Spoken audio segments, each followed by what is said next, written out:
in general, women are the ones that won't apply for a job if they read the entire qualifications and they miss one thing that they aren't, they just don't apply.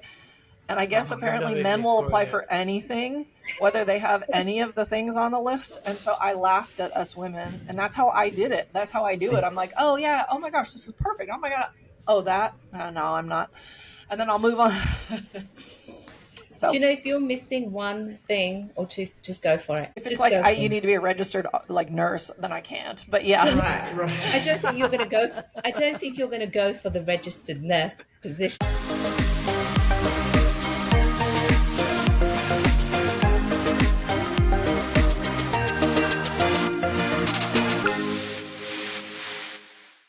Am I the only one hearing someone? Is it like a submarine? Blip. I mean, snoring.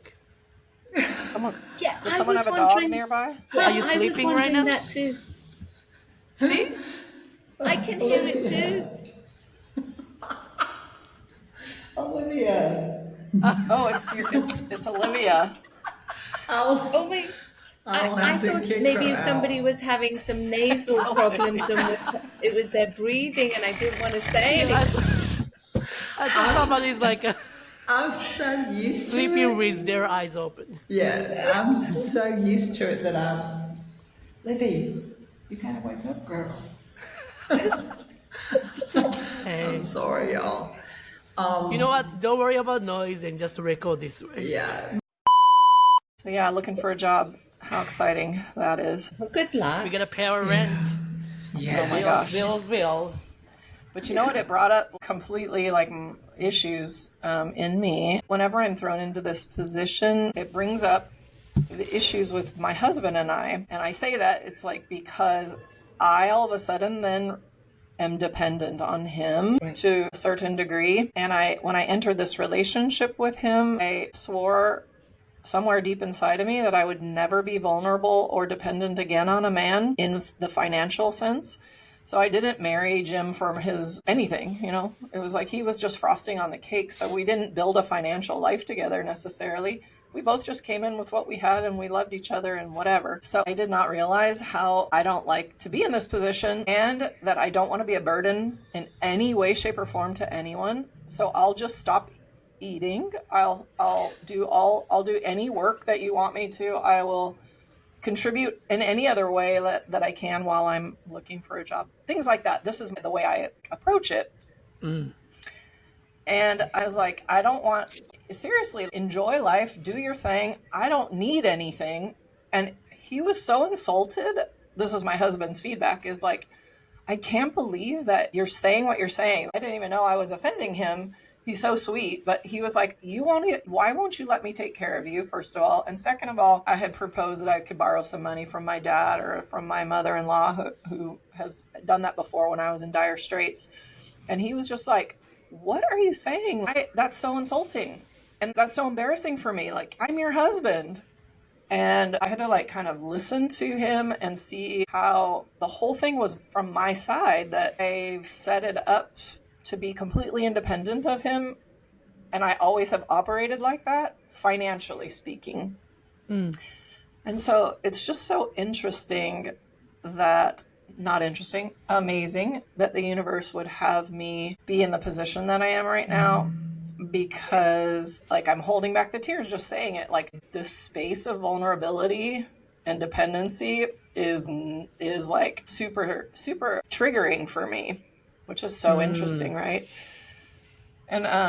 And my kids have been saying since I married Jim, Mom, why do you act like this? You're not in like poverty or anything. You're married to Jim, for crying out loud. You live in a beautiful home and whatever, but you act like you don't have any extra money. It's just been an interesting little dynamic that needs to be looked at, put on the table again for me. It's brought up great conversation with Jim and I where, you know, I get to be vulnerable and interdependent, and we're going to have to get creative together. I just feel awful thinking that somebody else has to adjust their lifestyle for me because I'm not able to provide something that I want to provide, that I've always provided. And I see that that's a burden, and I just like the whole thing just is a lot for me. I'm very, very fiercely independent. What is independency looks like for you? How do you define independence? That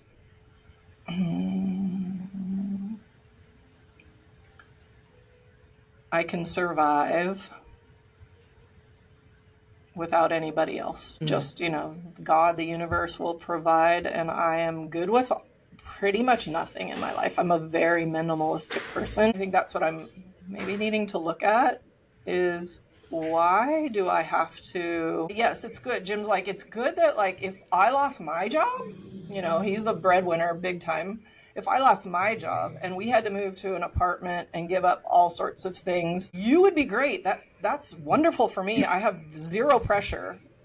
I would have zero pressure from you. He's like, I couldn't live that way. I'd be pissed the whole time. You'd be fine. But he was saying like, I don't want my wife going ragged, haggard, and like starving to death just because you don't want to be dependent on me or work in our relationship like that. So anyways, the whole thing has just been like an interesting. I was saying, Debbie, you can be independent and still have somebody have your back, right? It's a partnership.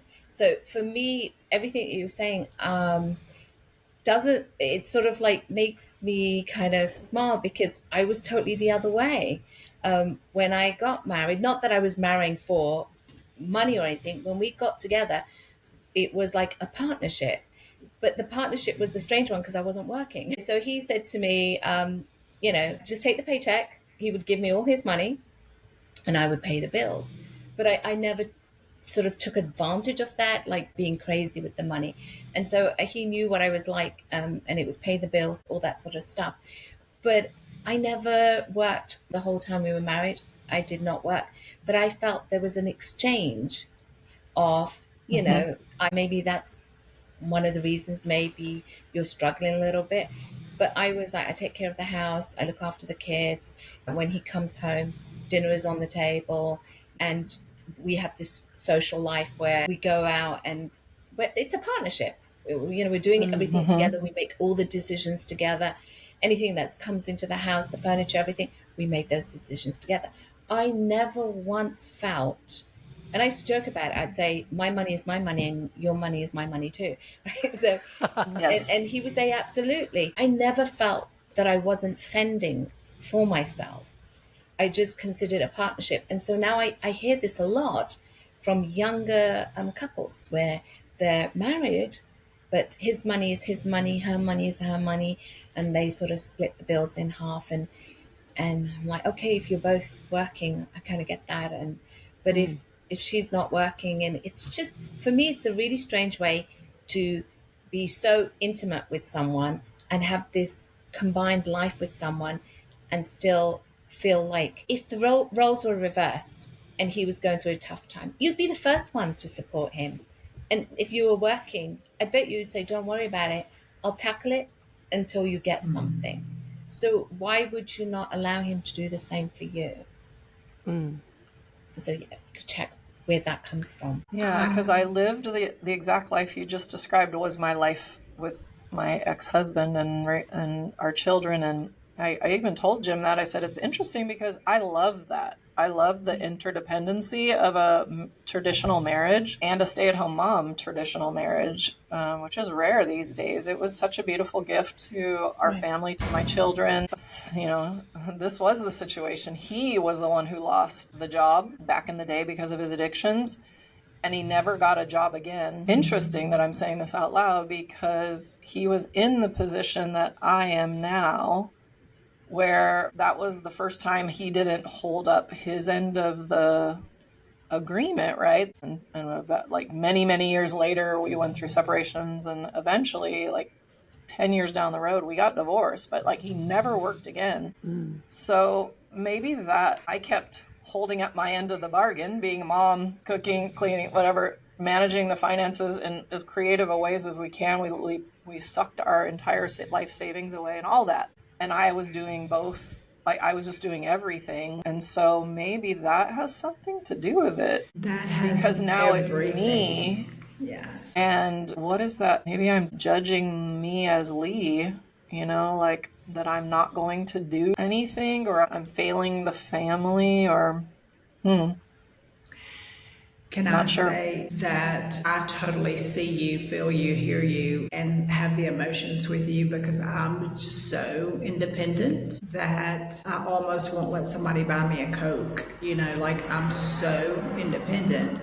In my first marriage, it was Furzana, like you said, worked until we had our son. And then I didn't work for like a year, but then I did go back to work at night so that we wouldn't have to keep him in daycare.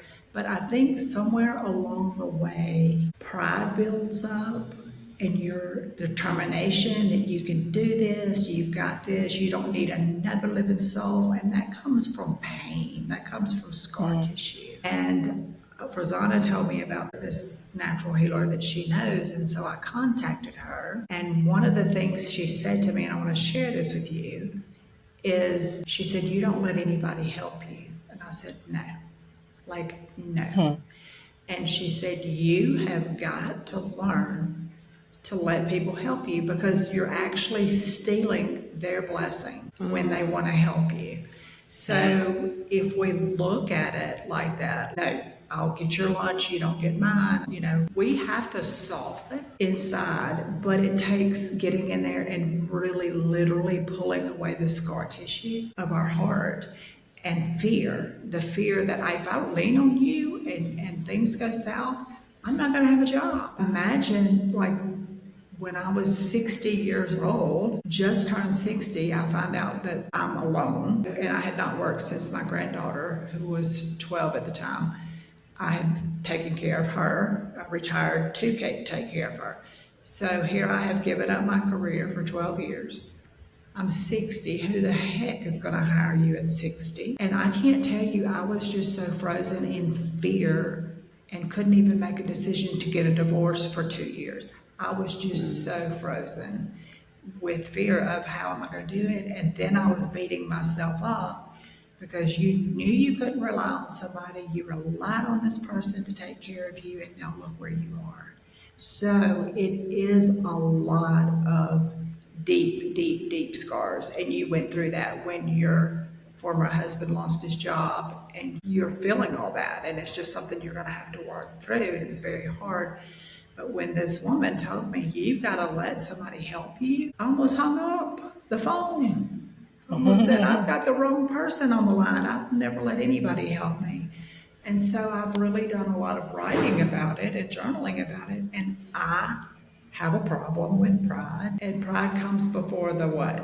Fall. So I have to look inside myself and ask myself, what am I so afraid of?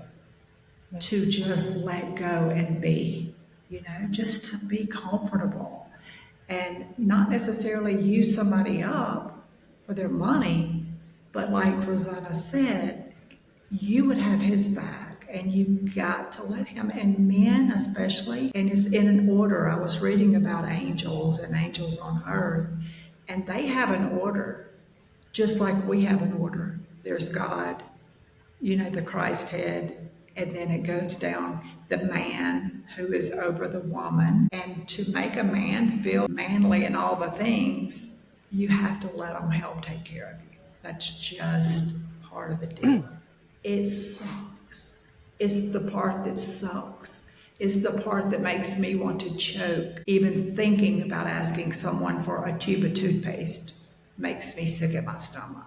It really does, because of the scars. And so I hope that helps a little. I didn't realize it. I knew I was independent, and I've had friends tell me, especially like when I lived on the island, if I would get sick, nobody would see me. And they're like, "Why don't you ask for soup? Why don't you?" I would rather lie there and dehydrate than to ask anybody for a bite of anything. And I had a friend actually call me out on that, and she was like, "You're suffering with pride." And I was like, "That's not pride, that's just who I am. That's just a reality, But I do think when I'm digging, for me, not saying for you, but for me, when I'm digging deeper, it does have a lot to do with pride, but it also has a lot to do with the scars of, even as a child, like feeling like you're in the way or feeling like you're in a position, because I kind of felt that in childhood. So I just want you to know I see you and feel you and hear you, and like it's ingrained in me, like the fabric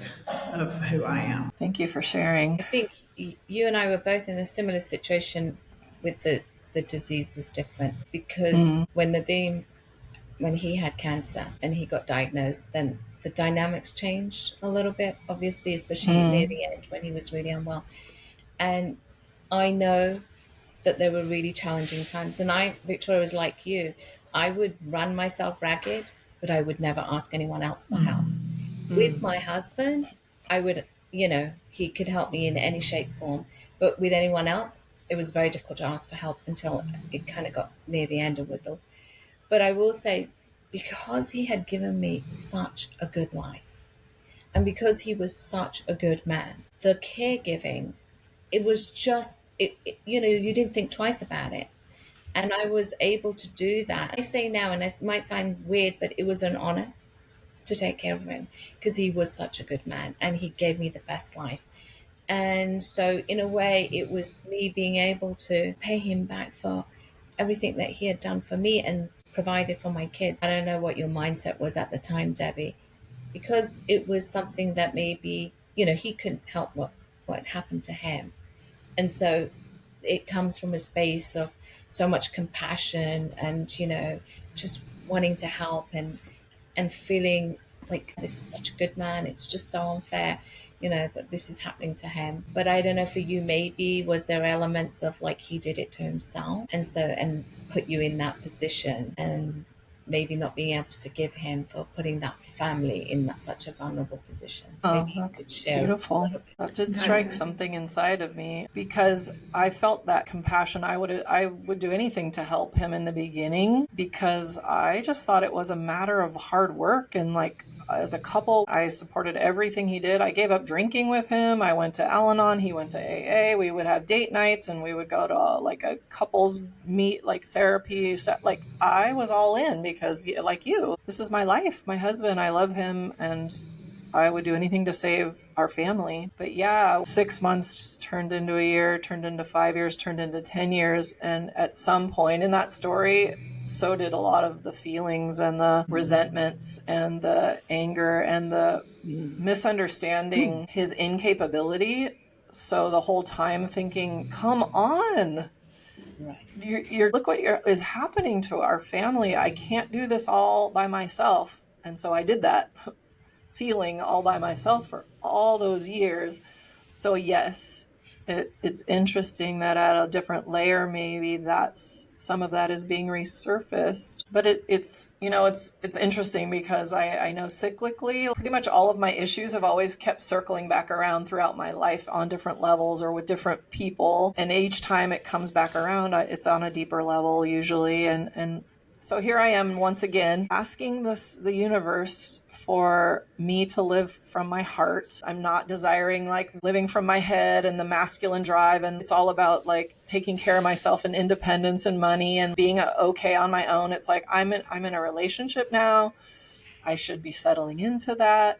I want to be a coach, which comes from the heart. I see the balance between working and like doing what I love. So money isn't the priority. It never has been for me. That's just my personality also. So the fact that I desire to be in the feminine role and then but I don't want to be interdependent with this man is like counterintuitive. Like, right. That's where I'm at. So I am settling much quicker with it, even over the weekend, just having many conversations around it and just getting more and more clear about it is helping me. And I can see that it's helping me grow because I'm feeling the tension inside and I am also letting it go and surrendering to it. But I feel it processing itself. So I know it will continue to heal in this time. So yeah, I'm kind of like not as floored by any of it, right? It's like this I'm turned upside down again, but I'm not feeling out of control. I'm feeling very loved and supported by my husband, by the universe. I'm not going to be on the streets or destitute anytime soon. Thank you, God. Like what is the panic here? So God needs to have some transition time with me so I can find the next best thing, but I'm not willing to like trust that space. I read something and I wrote it down, and it said, you're not healing to be able to handle trauma. You're used to trauma. You're healing to be able to handle joy. And for me, I would even add, I'm healing so that I can handle vulnerability and joy and healthy interdependence. Like, that's more foreign to me than, I got this. No, I don't need you. I'm cool. I'll just go get the next job. I'm so capable, superhuman. That's the space I'd say I prefer. But do I? I really don't prefer it.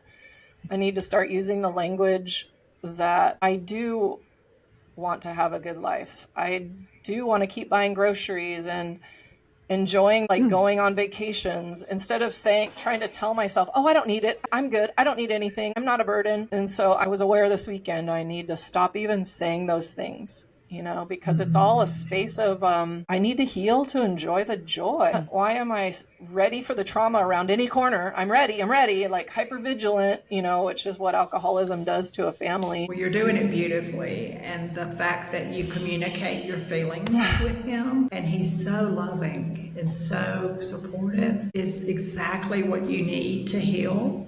And, healing takes time. And sometimes the scab gets knocked off the wound, and we have to go back and redoctor it, revisit that situation. But the fact that y'all are speaking of it, and you've admitted that vulnerability, you've admitted those issues, they've lost all the power. They've lost all the power because it's out there and it cannot be used against you anymore. You've spoken it into the universe, the world. And so you'll feel yourself, and I think you already see it in you, already see you beginning to heal. And I think, like Furzana, the love you had for your husband, the purest love, and you wanting to take care of him was from truly a place of love. And Debbie, yours started out like that, but then you see somebody self-annihilating, like self-mutilating themselves, and it gets old quick. And then that makes us feel like, well, I've got to handle everything. This person isn't even going to take care of his own health. I've got to handle everything. And it puts us in fight or flight mode, and we can get stuck in that for so long. And I just think it's such a sweet place. And right now you may not feel like it's so sweet, but looking from the outside in, it's such a sweet story. It's such a sweet place that you can just talk to your husband and he embraces your feelings, but also reassures you, and that's beautiful. And I'm sure that you don't eat enough to make a difference in the grocery bill. And he has to have a house, and he has to have a house anyway. He would have that house with or without you. I know. You're not running around turning the lights on and opening the doors to put the air conditioner outside. It's not like you're a burden. And I'm sure, knowing you, that you go above and beyond to pay for your keep or whatever. And I can say this, and it's not something I'm proud of, but being so independent in my life has caused problems in relationships for me, because I take away the man's need to take care of and to nurture, because I got it. I don't need that from you. When I really did, I just didn't know how to ask for it in that moment. I didn't know how to be vulnerable. It was such a hard thing. It still is for me. And I'm growing into that role as well. But I think when we take that away from a man, it emasculates them to a degree. Or at least in my situation, it did. Or I was told by many humans that I'm very emasculated, because I am such a strong, independent person. And I don't ever want to, like in this relationship that I'm now in, I came into it, with all of my feminine energy and try to let the masculine side of me chill out a little bit.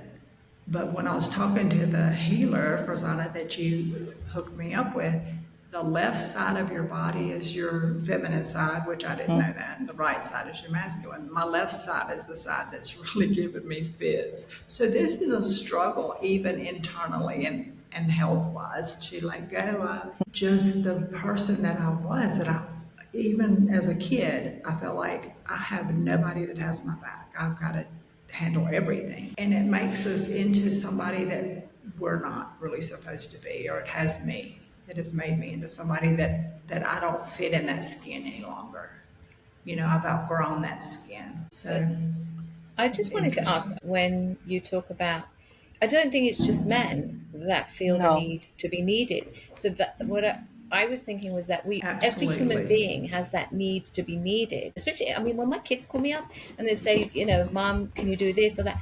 It's so great to be able to do that for them. And so, why Yes. would you deny your husband that the one thing that he most probably, you know, he feels the need to be needed, and you're in a place where now you are a little bit vulnerable, and it gives people so much joy. I know the amount of joy that I get when I do something for someone and they're grateful, the gratitude and how they feel. And so it's like, why would you deny another person that feeling? Why would you take that away from them if they want to do something for you? And honestly, it's taken me a really long time as well to get to that place, because I think we grow up. I was so independent. My husband showed me that it was okay to soften up and allow people to do things for you. Because when he used to surprise me, when he used to do these things, I could see how much joy it gave him. And so for me, it Mm. was a little softening. It really is. And this sort of thought process that if you're feminine, you're not strong. There is so much strength in the feminine side. And you can be strong and you can be independent and you can still maintain that femininity. Right. So I think we got to take that, we got to stop associating being feminine with being weak, or, you know, being Hmm. dependent on others. I mean, how many of us know really strong, independent women who have this amazing feminine side, right? Hey, it's Debbie. Join us each week on Tuesdays by clicking the subscribe button. While you're at it, give us a like. We'll see you next week. Thank you for being on this journey, and keep being your most authentic self.